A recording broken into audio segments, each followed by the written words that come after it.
We going live right now? Yeah. Um, Come on. I go from OBS to this program called Restream, and it works like 9 times out of 10. My luck would be the one time. I hear you.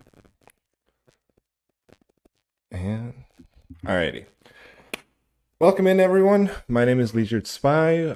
Today we are joined by a very old friend of mine, someone making some big moves in the underground game. We are joined by Minnesota's own Ill Fortune. How's it going today, brother? What is good, motherfucker? How you doing? Man, I'm great. I'm glad we can finally sit down and do this with all the technical issues I've been having lately with a very underperformed PC. Nah, I hear you, man. All Struggles right. of computer bullshit. Yep. Yeah, I got a I have an office PC I'm trying to use for streaming, so it's great. Yeah, But so I to hear start you. off, for people who don't know, why don't you tell us a little bit about yourself, kind of like how you got started in music and start from the beginning. All right, well, I'm Ill Fortune. I've been making music pretty much my whole life since I was like 5 years old. I started writing lyrics. I grew up on hip hop just because my dad was a heavy breakdancer, graffiti artist back in the day. So I grew up listening to all the old school 80s stuff. That kind of spiraled everything from there. So I started writing lyrics at a young age. By the time I was in seventh grade, like 12, 13 years old, I recorded my first piece of music using Audacity, just free softwares, whatever was available. Actually, I remember I recorded everything using a what was it? A garage what's that game called? GarageBand? Was that the name of that game? Garage no band something. It was the one where you play the guitar and shit with the buttons on it. I mean, like Guitar Hero or some shit, Guitar or Hero. Rock Yeah, that's Band, what it was. or Okay. one of those. It was Guitar Hero, and we had a microphone for the game back in the day, and I would just plug that into my computer, and that's what I would use to record my first couple songs on, and doing whatever I could, just making use of what I had. I'm That's that kind of guy that great. it's just resourceful and just always trying to utilize whatever I have at my hands. I never wait on anybody else to do anything I want to do. It's just I got to get it done one way or another. It's my mindset with everything. Hell yeah. I mean, that's one way to do it. I mean, just thinking about those mics back in the day. I mean, they definitely made a step up from those mics to like this right here. I got one of the Razer mics, and like I'm just thinking like the difference between like if you were to look back now, would you still use that Rock Band mic today, or would you Hell no. what are you using right now? What kind of mic do you have? So my actual recording studio mic is an AKG C214. I've had it for almost 10 years. I love the microphone. Jesus. It was pretty affordable price when I got it. It was only like 300-400 bucks, and I got Damn. it with my interface, which was a pretty good bundle deal. Um, I am actually looking to upgrade my microphone soon. I don't know what I'm going to upgrade to, but it's about that time where I need to step up the audio quality just a little more. I'm getting to that point in my career where this one has been cutting it for now, but you can always do better. Is Yeah. how I look at it. 10 years. Wow. That mic is when you get a new mic, you need to put that one in like a glass case like next to the clown back there or some shit. Just like keep that just fuck. So Yeah, don't blame it. so I know you said that your dad was like an inspiration for your music. Who else in like your personal life would you say is an inspiration for your music? And also who in music is your biggest inspiration? I would say my uncle, my dad's brother. His name is Gary. He's a huge inspiration for everything I've done in music. He is the one that kind of exposed me and my brother to horrorcore at a really young age. I was probably like 9 years old by Ooh. the first time I heard ICP and like Mr. Hyde and Necro and all those guys. So I grew up listening to that stuff. After growing up listening to '80s rap, I transitioned to listening to horrorcore, really underground stuff like that. And I just remember, listening to Mr. Hyde say my name driving through the woods at night while they're smoking out the car and shit. And I'm, like 9, 10 years old. I'm just like, This is life. yeah. Well, I'm at that age where it's like I'm still getting kind of scared by certain things. So the Yeah. music definitely instilled a little bit of like fear in me on the horror aspect. And I grew up loving horror movies. So it's not like like oh my god, this needs to stop. I want this shit to end. You know, it's like being scared but loving that you're being scared type of feeling. You know, like when you go to a haunted house. Yeah. So, you know, listening to that really had a huge impression on me. And then with CP, it was just their business mindset, you know, that I really respected of just doing it on your own, not waiting for somebody else to put you on, just saying fuck it and doing it yourself. You know, start your own label, sign your own artists, make your own music and do it your way. You know, don't wait for anybody else. And that's kind of been a huge motivator for me my whole life is just do it yourself. Don't wait for anybody. Learn all these different trades and skills yourself, whether it's mixing, mastering, making your own beats, production, video, graphic design, all that shit. Hell yeah. As far as the music goes, I mean, obviously, you know, Necro ICP played a big part in my influences. I'd say old school Slim Shady for sure. Yep. Definitely played a big influence. And those are the two people I get compared to the most. When someone hears me, they always say, "Oh, you sound like a mix of ICP and Eminem." See, but you do though, like you said, like old school Slim Shady, and probably like up to probably Shangri-La ICP, like those two combined. Like I definitely see where they're coming from. I 100% agree with that. Well, I mean, Mikey Clark for sure is definitely a huge inspiration in terms of the soundscape of things. I mean, I love his production. He's great. One of my favorite, yeah, Great Malenko's one of my favorite albums of all time. Actually, top 3 for sure. So, I mean, I listen to that shit like weekly still. You know, I finally found a hard copy CD in a record store like a couple months ago. I've been looking for one. I could have gone online and bought one on like eBay or something. Yeah. You know the feeling when you walk into like a record store or a CD store or whatever, and then you find what you're looking for on the shelf. It's just like that. Oh, yep. Like, the nostalgia feeling of it, because like people really aren't doing CDs a lot more. It's all digital shit. That's true, but I have noticed like the diehard fans and especially like real hip hop heads, they still want that physical, tangible item. They want that CD. I'm the same way. I want physical items. You know, I got a whole collection of VHS tapes in my living room. That doesn't surprise me. Yeah, like I have at least 200 horror movies on VHS, another 400 plus movies on DVD that are all Jesus. Horror. Yeah, I'm all about that nostalgia, physical, tangible shit. Fuck. All right, so we're gonna try some that I really wanted to do for interviews. It's called This or That. I'm gonna give you 2 options. You have to tell me which one you choose and like a brief description as to why. All right. All right. First one: Freddy or Jason? Freddy. Why? Okay.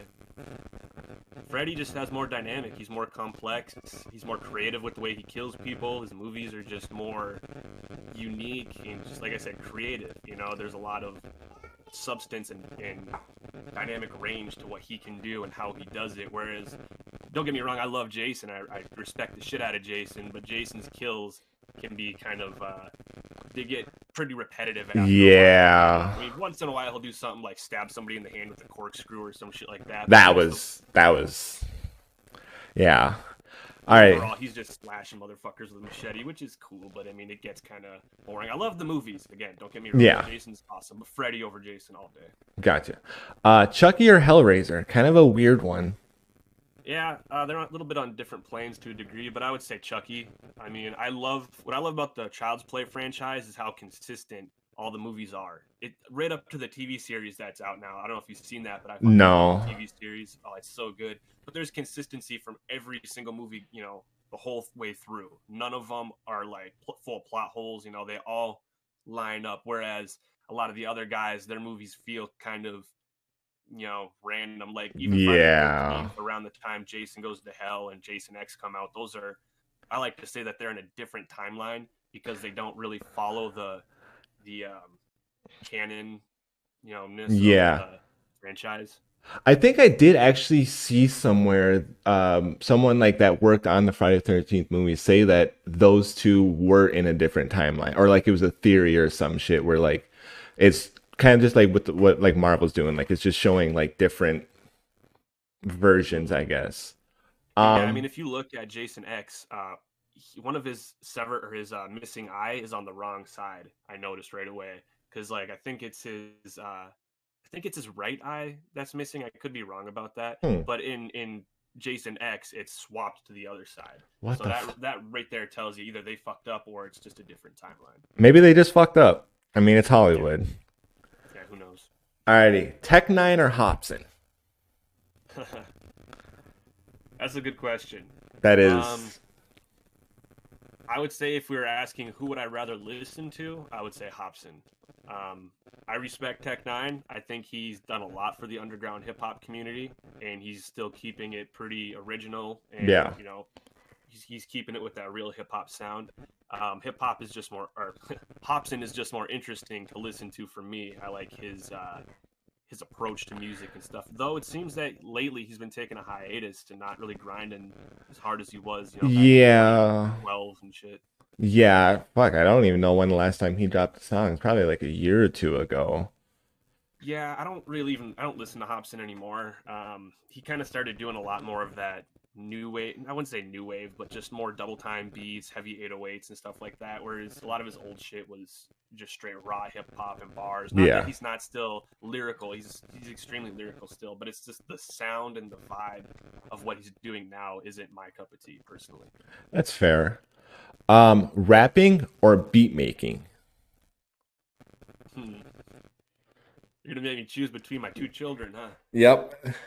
I figure that's a Uh, probably pretty good question since you do what you do in both is actually amazing. I know there was a few years ago when I was like trying to like do like some freestyles with some of my old homies and like I would just throw your shit on because like I knew like it was all grimy, it was fucking great, it slapped, it was just perfect. So that's why I wanted to ask what the difference or what you prefer, rapping or beat making. Oh man, I've been rapping a lot longer than I've been making beats. Like I said, I penned my first verse when I was like 5 or 6 years old. I started making beats probably in 2013 or something like that. But if you're gonna ask me which one I would quit and to continue the other, I would say probably beat making. I'd probably keep doing beat making and quit rapping if I had to choose. Just because, for one, I have a lot more success as a beat maker than I do as a rapper, Okay. so there's more longevity in it for me that way. Um, I have passion for both equally though, so it's not like I really like one Yeah. more than the other. I love doing them both the same, but as far as the beat making goes, that pays most of my bills, so I would definitely keep up with the beats. Gotcha. So this next one, I'm talking about current era for these two artists. ICP or Twisted? Current era, Twisted all day. Oh, I 100%. mean, I, Twisted is has always been super lyrical as opposed to ICP.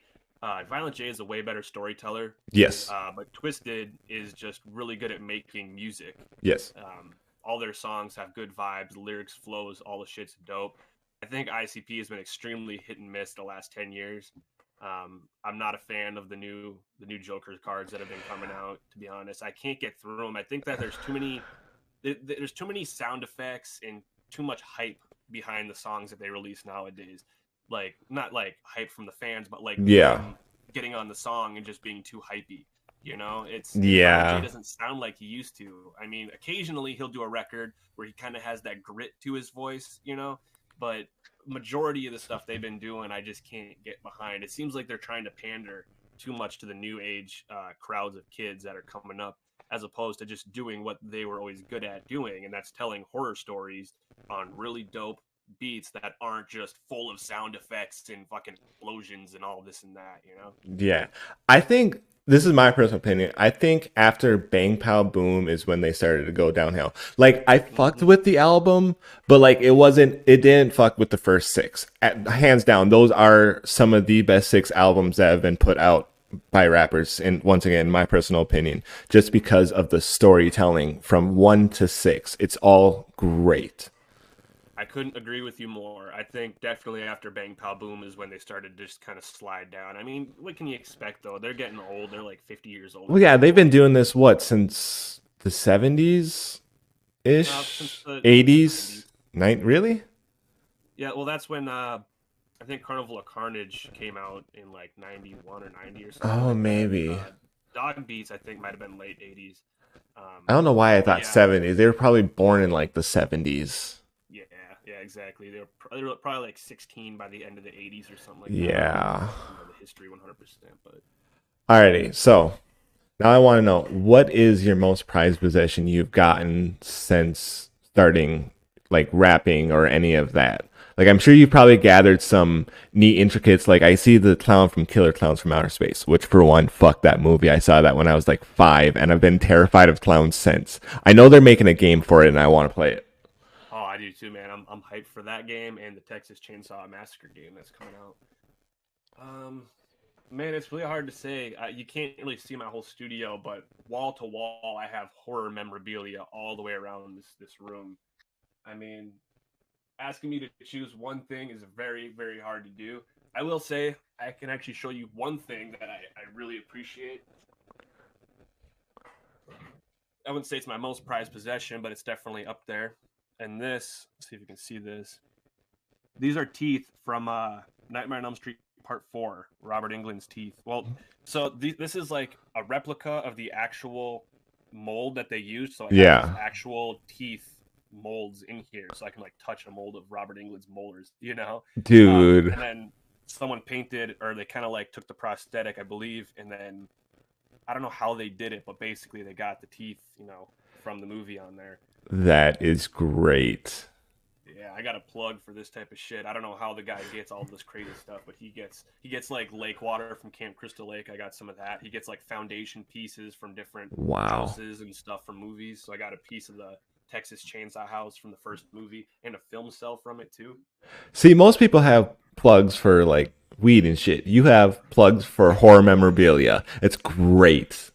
Yep, man. I'm all about that. Like I started out collecting just like masks and like NECA toys and shit like that. Then I got to a point where I was like, I want some screen used shit, stuff that's actually from the movie. Like I have a little vial of debris from the shack from Evil Dead, or maybe it was Evil Dead 2. I'm not sure which one it was. Dude. But it's like they actually demolished the shack that they used in the movie recently, and some guys went out there and collected all the debris from the actual screen used shack.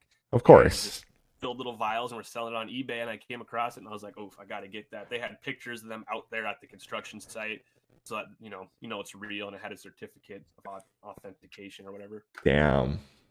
Alrighty, so this last year you played at the Gathering of the Juggalos. How was that experience? Huh.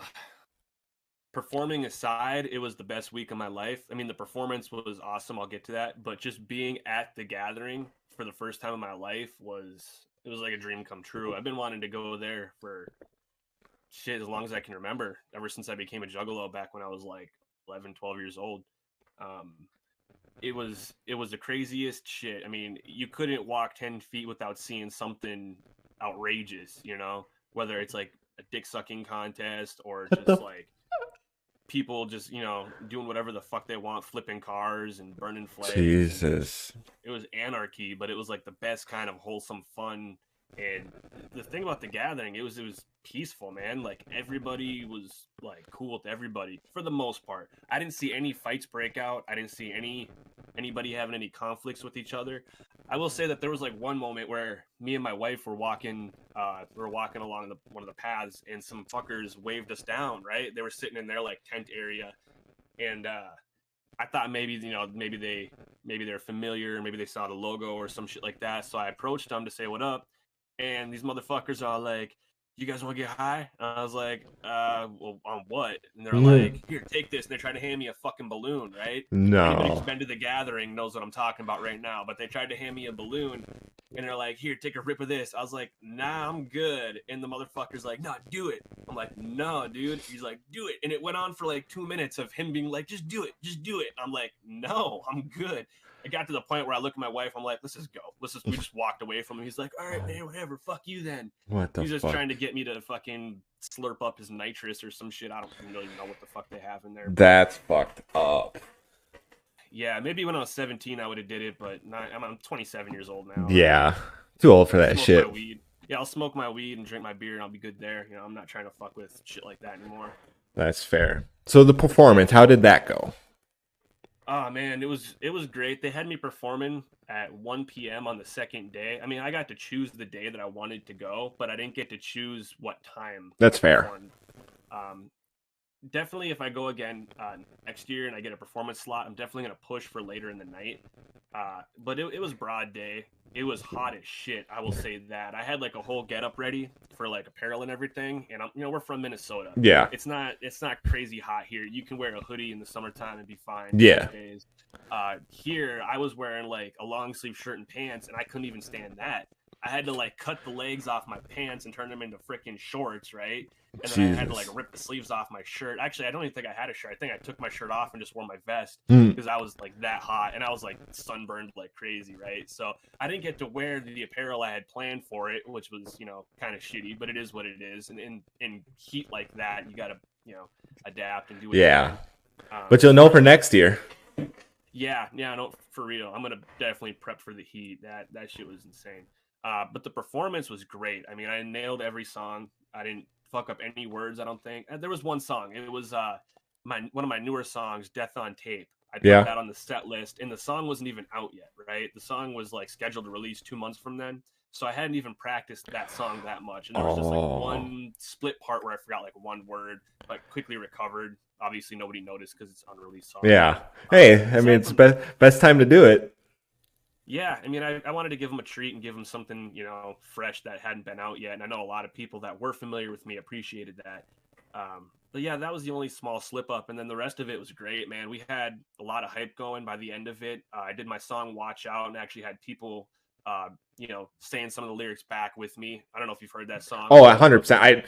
Between that, Cypher Slashers and Death on Tape, I play them all at least once, usually once a day, if not every other day. I appreciate that, bro. Yeah, they were singing the lyrics back on that watch out, which was a cool feeling. I never get that before. I mean, the greatest part about it, as a horrorcore artist from Minnesota, you don't have a lot of your demographics just not there. I mean, there might be horror fans here and there, but to find someone who's a horror fan and a rap fan in Minnesota, especially if you're not in the cities, is Yeah. very hard. So I Yeah. do a lot of horrorcore performances in Duluth because there's a horror group called Twin Ports Horror Society. Oh, Love yeah, I've those heard of guys. them. Shout out. They throw a lot of parties and stuff, and I'll perform there a lot. So at that point, I get to perform for a crowd that at least appreciates horror and they can Yeah. appreciate what I'm doing. But most of them aren't necessarily rap fans or hip hop fans. They'll show support regardless. But being at the gathering was amazing because it was the first time in my life I got to do my horrorcore shit, my most hardcore songs, for a group that actually fucking loves that kind of shit, you know? Hell yeah. So that was like amazing to me. That was one of the best feelings ever. And I wish I could get that more. That's why I need to go out on tour soon and really go to these cities where fans like that do exist. Because Hell as yeah. far as Minnesota goes, I really got to kind of pander my set lists when I do shows, and kind of gauge, who's going to be at this show. Are they people that are just hip hop fans, or are they people that are just music lovers, or are they people that don't even like hip hop? Because that's how it is sometimes. Yeah. Sometimes when you're opening up at a show, the people there might not like underground hip hop or rap, and either way, I'm still going to do what I do. And sometimes you can convert people and make them go, damn, I missed that lyrical 90s shit. It's been a minute since I've heard something like that. But you do got to kind of pander your set lists a little bit to that kind of stuff. I mean, it's all still the music that I love to do at the end Yeah. of the day. It just would be nice if I could do more of the hardcore shit more often. Hell So yeah. So, any big names you got to meet at the gathering, or like any like ICP or any of those guys? Anyone's playing like the big stage or whatever? I didn't meet ICP. They were doing meet and greets, but we didn't get a ticket for that. Gotcha. Um, they kind of like, so I've seen like documentaries of the gathering in years past of like Violent J and Shaggy kind of wandering about the grounds, partying with juggalos, doing that whole thing. When I was there, I didn't see them around at all. There's like behind the campground area, they have like a big log building or some shit, and I think that's where they were hanging out most of the time off Gotcha. grounds, and it was guarded by security, obviously. So there wasn't any of that. I did see like Ouija Mac riding around on a fucking golf cart. DJ Clay, I saw him a few times. Actually, I wouldn't say I got to talk to DJ Clay, but we had a quick interaction because there was like a freestyle. I wasn't a freestyle. It was like a rap contest, right? And I Yeah. wasn't even ready for it. I wasn't Hmm. even planning to be in it. And one of my homies came up to me and he's like, "Man, you got to get in on this. You got to do it." And I kind of like, I don't know. I don't really got anything ready. And I ended up signing up for it with like 30 seconds left before it started. So I got to kind of show my shit for DJ Clay and some other people that were judging it and hosting it on the Hell stage, yeah. which was really cool. I made it to like the top 10 out of like 30 or 40 people. Hell And yeah. then I kind of just, I don't know. I think I just got bested. I didn't bring the best material. I mean, I spit some pre-written verses from my song Back from the Dead a little bit on there, which isn't necessarily horrorcore, despite the name. So I definitely feel like I could have brought it harder with that contest. But like I said, I wasn't even planning on being in it, which is, you should always be ready. That's not Yeah. for not being ready for something like that. But it was still a cool experience, and I still showed what I had, and I still feel like I ripped it. Hell yeah. Aside from So, that, I didn't really meet that I can think of. I don't think I met anybody super famous or anything. I mean, I was in like a 10-foot vicinity of a lot of fucking underground legends and shit like that. Never really talked to anybody though. gotcha. So, a couple years ago, you did a track with Bizarre. How was that, and how did you manage to land Bizarre for a track? That one fell in my lap, bro. I was that's one of the nice parts about being a producer is that you have rappers that'll buy your beats, right? And they'll buy them so that they can do collabs with, bigger underground artists such as Bizarre or what's another one? Lex the Hexmaster. Yeah. I've done a song with him recently. Um, Basically, the guy bought the beat from me. He bought like 10 beats from me exclusively for a tape that he was doing with Bizarre. Like they were doing the whole album together, and he had paid Bizarre to get on all the songs, I believe. And then he asked me if I wanted to be on the song, which I gave him my fee because I got to make some money if I'm going to Yeah. rap on somebody's song. I gave him a discount though because I actually wanted to get on it, and that's basically how it happened. He bought the beat and he paid me to get on the song with him and Bizarre. Dude, So that's fucking awesome. I remember when that dropped, I messaged my dad. I'm like, you have to listen to this right now. Because, I mean, between me, him, and my little brother, we've been fucking with you for a hot fucking minute. So, like, as soon as that dropped, I sent it to both of them, and they're like, this shit's insane. I can't believe you got a fucking track with Bizarre. Which, honestly, like, that just blew my mind that you managed to get fucking, yeah. That was great. Great track, great fucking beat. Everything about it was great. hell yeah, man! I appreciate that. That's kind of the thing is that I've noticed a lot of artists, like old school artists, are doing features now. They're like, They openly got to make some advertising. money. Yeah, and I understand it. I do the same thing. I mean, I'm not really openly being like, hey, pay me to get on your song. I need the money type of Yeah. thing. But if I have a good amount of people that reach out to me to get me, ask me if I want to do a song with them and shit, and I give them, my price and everything like that. Um, I know that to some people they get kind of offended when you're charging for a verse, especially at my level. But at the end of the day, unless this person is my homie, right, and that we network a lot and we do a lot of business together, if it's just someone out of the blue messaging me like, "Hey, you want to get on this song? I'd love to do a song with you." For me, I have no Price. incentive to do that because they may not be at a very high level in their career, you know.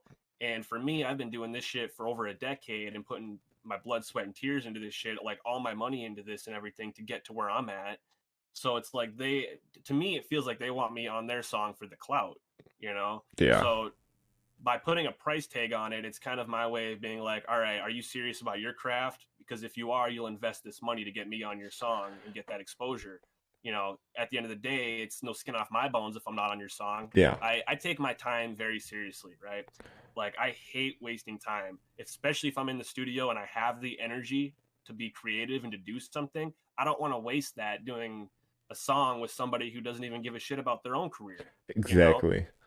So I got to kind of put that barrier there to get people, separate me from people that just, it's an easy way of being like, hey, I don't want to be a dick, and I don't want to openly say fuck you. I'm not going to rap with you because I'm open to rapping with virtually anybody as long as they bring the bars and they have talent and shit like that. They're not Yeah. doing this new wave mainstream bullshit. I'll never jump on a song with someone like. It's funny because I'm actually I might be doing a song with a homie, and he's somebody I do a lot of business with, so I'm giving him a good discount.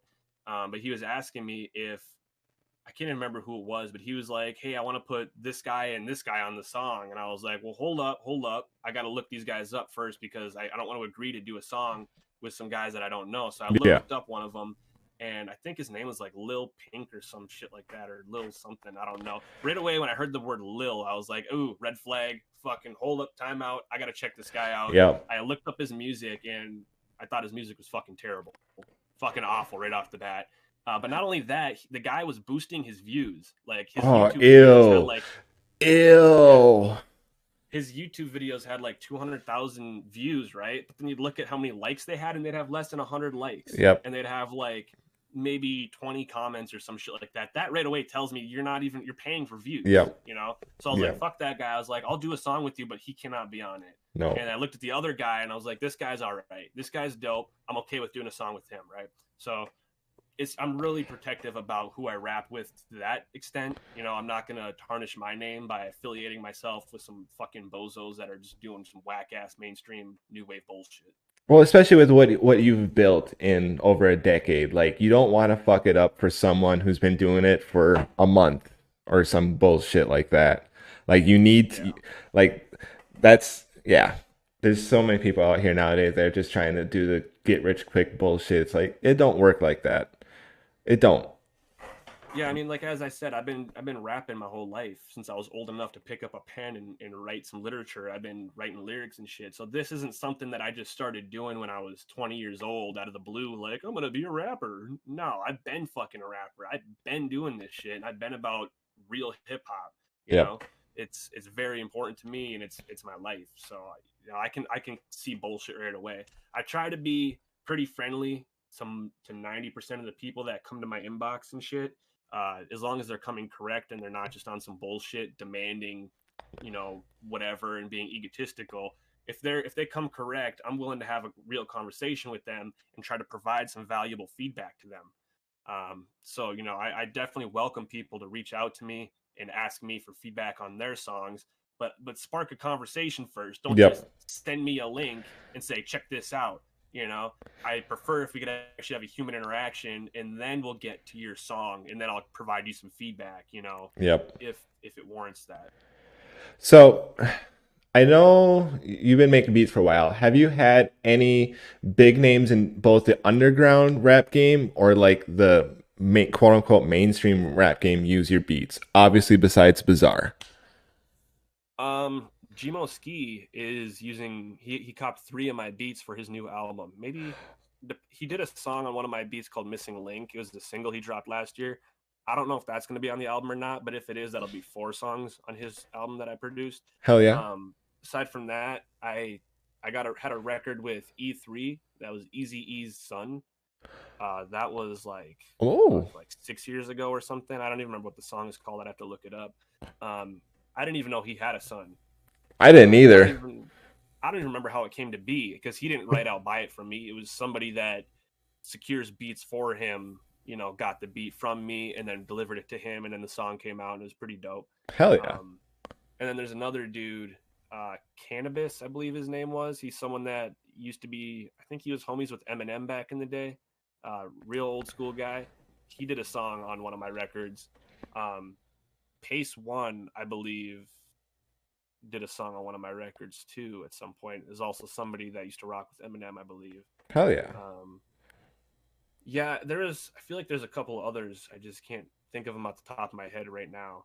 Um, but yeah, man, it's just that's the great part about producing beats is that you could be fucking nobody, and as long as you got dope beats, you could be getting record placements with some pretty crazy old school legends or just Yep. mainstream legends. I don't think I've ever had a placement with anybody that's mainstream per se, which is fine with me because you know me, I fucking hate the Yeah. mainstream. And I Well, hate that's why I was just like mainstream because like your type of music, even like your beats, like they're not mainstream. They're dedicated to a certain genre. So like I guess more or less mainstream in like the horrorcore scene, I guess is kind of how I should have worded it because like I would call I Tech Nine. I would say Tech Nine is in that bracket of like the mainstream underground hip hop scene, right? Because he's like yeah. borderline underground mainstream at this point. Like so many people know who Tech He's Nine yeah, is. he's like the top of the underground. Well, not like Mm-hmm. but yeah, pushing like the mainstream thing cuz I mean, shit, he's had his own label for oh god, what 25, 30ish years? I know he's been doing this for longer than we've both been alive. Yeah, yeah, and I've actually heard that he adapted his business model off of what ICP had done with Psychopathic Records, which is awesome because that's the same motivation that I have. Is what you know ICP and what Tech Nine have done, just starting their own labels. My only thing with Strange Music is I think they sign too many artists. They don't give enough Yeah. spotlight to the ones they got. They just keep signing people, and I think they just need to have a core group of like maybe 5 artists max, and just put them on. Yeah. I Kind know of like they what Funk Volume did. Yeah, Funk Volume definitely is a good example of that. And I know like old school Tech Nine collabs. I know like when it was like Tech, Chris, um, can't think of who the other fucking two guys are. When it was just like those guys, I think that was definitely peak Strange Music before they got like Joey Cool, still a great lyricist, fucking King ISO, still a great lyricist. But like you said, they Hmm. just have too many that they can't just let one artist shine at a time. They have to.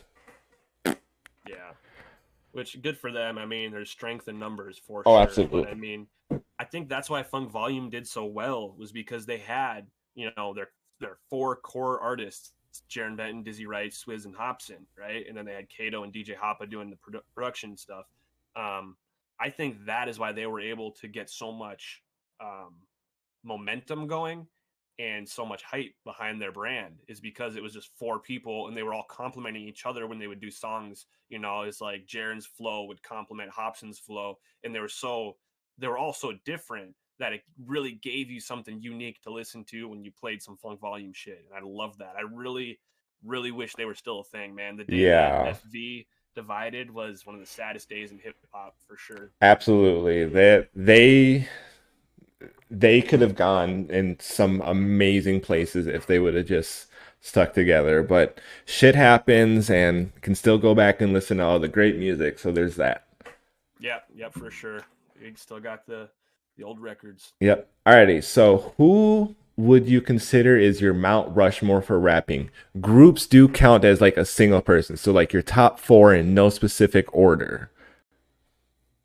Oh man, top four. I mean, I really guess it depends on what the criteria is, because I would take some of my most favorite lyrical artists and I would put them on a different plateau than some of my favorite horrorcore artists. You know what I'm saying? Let's do But off of straight lyricism.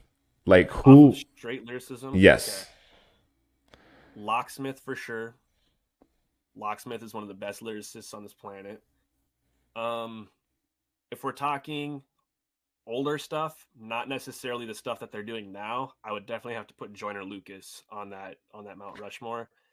His old shit for me was fire. I loved a lot of the old stuff he used to do, What don't you especially the like about the storytelling. what don't you like about the new joiner? Because I fuck heavy with new and old joiner. Well, nothing against New Joyner, but I feel like as soon as he signed to Atlanta Records, his stuff became a lot more poppy and mainstream. Not all of it, but he definitely started dressing different, acting different.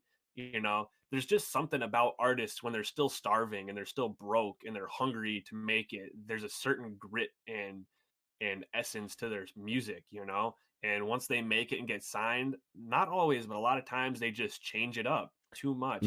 Um, Yeah. I guess I now that when you're explaining it, like I'm thinking of like the progression. I'm seeing what you're saying. Like it's still great, but yeah, he definitely does have a little bit more of a poppy influence in some of his shit. and he's a little cockier about it too, it seems like. I mean, he does release good storytelling songs here and there, and he was always, he had a cocky attitude to a degree, Yeah. but he spit it in kind of like a humble way back in the day. Like Along Came Joyner, that tape was one of my favorite tapes by him for sure. That Yeah. shit's dope. Um, so Locksmith and Joyner, um, man, it's hard to really put it together. I would definitely have to put Gmo Ski on there because I fuck with him heavy. I love what he He's pretty does. good.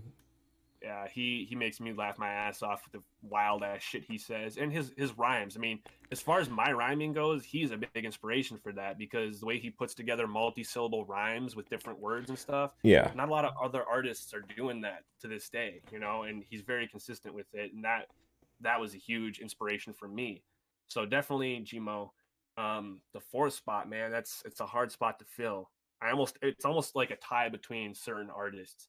Like I would have to say like a tie between uh Wax and I don't know if there might be more than one artist named Wax, but this is a specific guy named Wax. He did a song called I think it was called like Coins or something like that. I don't remember. But anyway, so between him, maybe Jaron Benton and Man, it's hard to say. Between Wax, Jaron, and maybe Hobson, I don't know. It's a tough one. I mean, that's fair. I definitely think mine would have to be old school Eminem up to probably Encore. Anything before Encore, I would put him as one. I would put Tech Nine. Um, Probably Snoop Dogg, just because both musically and in the cannabis industry, he has made some amazing moves. And I just really think that his lyrics, like, he does tell a very great story. I don't really know about, I didn't listen to Snoop Lion at all. I heard it was I garbage. forgot that happened. Yeah. Or I also didn't listen to his gospel album because, yeah. But so that's three. I would probably have to say Violent J. First six Joker cards, Violent J. Once again, because of the storytelling and like he wasn't he was like a little cocky, kind of just like enough to like get him out there, but not like, you know, well, a lot of other rappers, especially nowadays, how cocky they can get. Yeah, you know what? I didn't even consider Slim Shady. So I mean, maybe I'd give that fourth spot to Slim Shady, old school Slim, Yeah. obviously. Like everything like pre 2005, I would say. Yeah. Uh, yeah, he definitely was killing it back then. I still listen to Eminem fucking on the daily basis almost, but just the old shit. I really can't stand this new shit that he's doing. I mean, Music to Be Murdered By, Side B, definitely had some pretty hard hitting joints on there. But Yeah. at the end of the day, I prefer his old style of rapping. And I don't want to sound like one of those like old men that's like, Yeah. oh, back in my day, Back in my day, but Slim Shady was good. yeah, but it's true. It's true for a lot of artists. Their old shit was better. Hmm. And as an artist saying that, I keep that in mind heavily, and I don't ever want to be in that position where I'm like, man, I don't kill it as much as I used to. I'm always trying to one up myself with everything I do while staying true to what I'm good at and what people know me for. Obviously, you got to be diverse and step outside of your comfort zone here and there. That's actually what I'm doing with my upcoming album that's dropping this Saturday. Is I'm really stepping outside of my comfort zone to do something different, but still true to me. I'm basically telling my story, um, trying to be. I'm still, it's still lyrical, it's still hypey. It's super a lot more fast paced rapping than what I usually do. More 808s and the beats and all that. But it's different. It's not horrorcore. I wouldn't necessarily say it's underground rap, but some people might, put it in that box.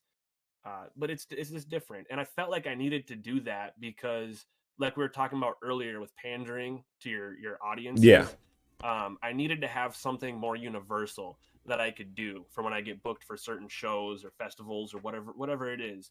I got to have the catalog that can, you know, cater to whatever crowd I'm in front of. So this stuff, whereas there's still cursing in it, here and Yeah. there, but it's not just like violent murder rap shit. Yeah. It's like me telling my story and telling my perspective and just talking about some hot topics here and there. Um, but it's something that I feel anybody could listen to, even if they weren't necessarily a hardcore hip hop head. Which is the people I usually pander to is hardcore hip hop heads, people that can respect lyricism and shit like that. Um, Still a very lyrical record, but I just needed to do it. Had to do it. And where can people find that when it drops? Everywhere. It's gonna be on all streaming platforms, whatever you use, Spotify, Apple Music, YouTube, shit. It might not be on SoundCloud because I fucking hate SoundCloud. I think it's bullshit. I think it's for the dogs. Um, call me an asshole, but that's how I feel about it. I think that only people that aren't at a higher plateau in their career use SoundCloud. And Yeah. that's fine. You got to use what's available to you. I'm all about that type of stuff, but it's not hard to get your stuff on Spotify and iTunes. You go on distrokid.com, you make a membership. It's like $30 a year. If you Damn. can't afford $30 a year, what are you doing? Yeah. And then you can upload to every streaming platform out there. Aside from that, you can cop the hard copies. The actual physical CDs will be available on my website. I'm sure we can drop a link. I've got the YouTube link is down in the description below for all of his socials and his website to get the physical CD. Check it out. Yep. Hell yeah. And you can get my other albums there too. That's where I sell all my merchandise, my CDs, all that stuff. I also sell my beats off my website too. But it'll be available there this Saturday, January 28th. Ill Old Me is the name of the album. It's coming. It's gonna be Alrighty. dope. I just have two more quick questions, and I think you're gonna really like these. If you could star in any horror movie, what would it be, and who would you want to be? Man, I've always wanted to play Freddy Krueger in a Nightmare on Elm Street film. I think that I definitely have the nose for it because Robert Englund kind of has like a big crooked nose, and so Yep. do I. Hey, I same. definitely, yeah, right. So I think that I could definitely pull off a good Freddy. Maybe not at the age that I'm at right now. Maybe I don't know. He was pretty young when he started playing Freddy, I Yeah. suppose. But I definitely think with all the prosthetics and everything, I could do a decent job, especially with the voice and stuff like that. I could really make it work. Um, that would just be a dream for me come true. But at the same time, I feel like nobody on the planet Earth should be playing Freddy Krueger except for Robert Englund. So there's two sides to it. I Yeah. think that when that remake came out, the dude that played Freddy did a terrible job, awful job. The I movie was itself was seeing that. something else. I was seeing that around Twitter and Instagram that it was just it. They should not have been made. No, can't remake a film like that. They should have just made a new one and starred Robert Englund in it. He was still relatively young at that point, younger. Younger, yeah. Alrighty, and now Oop, cutting out, man. Oof. Audio just went out. I can't hear you. Uh-oh. What's going on? Can you hear me? Thumbs up if you can hear me. Oh, wow. Okay, so it's probably on my end. Oh, man. We made it almost the whole thing without any technical difficulties.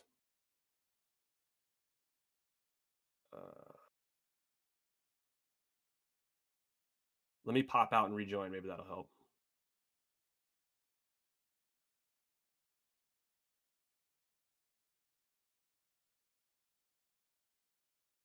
Damn. Hold up.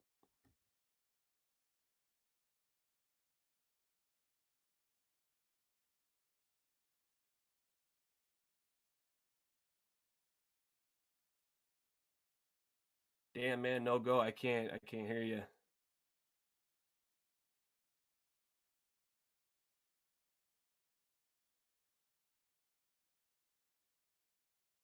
I was excited for that last question, too. I'll try and plug in my mic.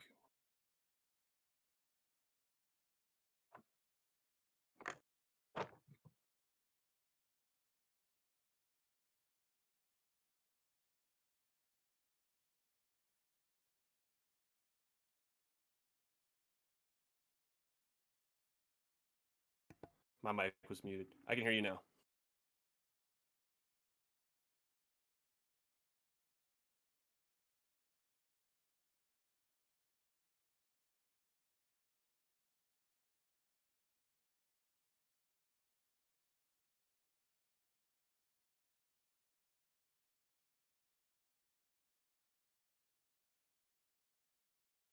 Horror video.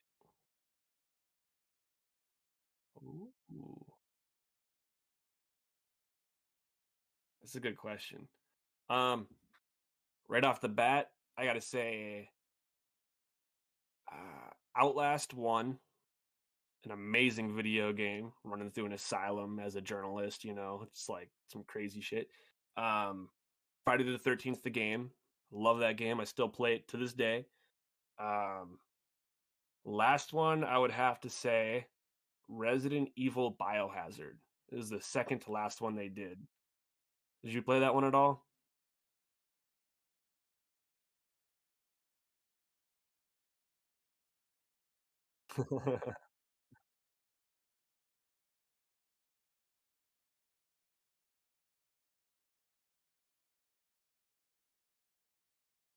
I couldn't get into that one. I couldn't get into the Evil Within. I don't know what it was. It was just I didn't give it a very good chance. I probably spent like 5 minutes playing it, and I was like, nah, just nah. But who knows? Maybe I'll try it again.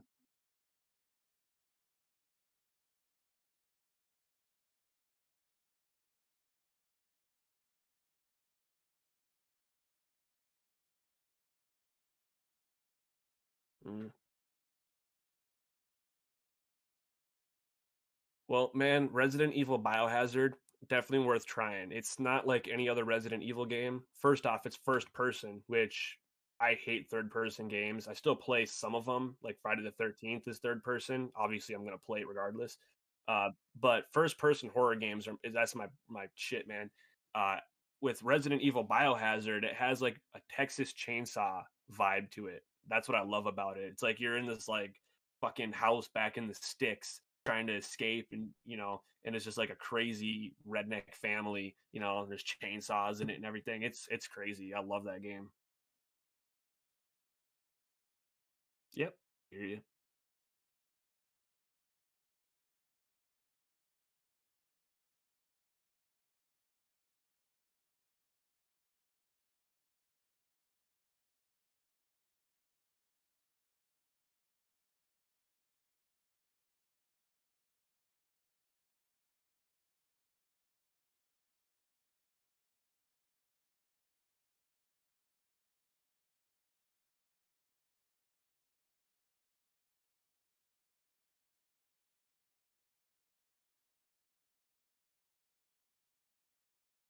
Hell yeah. Ill Old Me, guys. Ill Old Me drops January 28th on all streaming platforms. Check that shit out and get your head out from the sand, man. Keep it ill. And Mike, Leisure Spy, it was good to be here. I'm glad to have done this with you, man.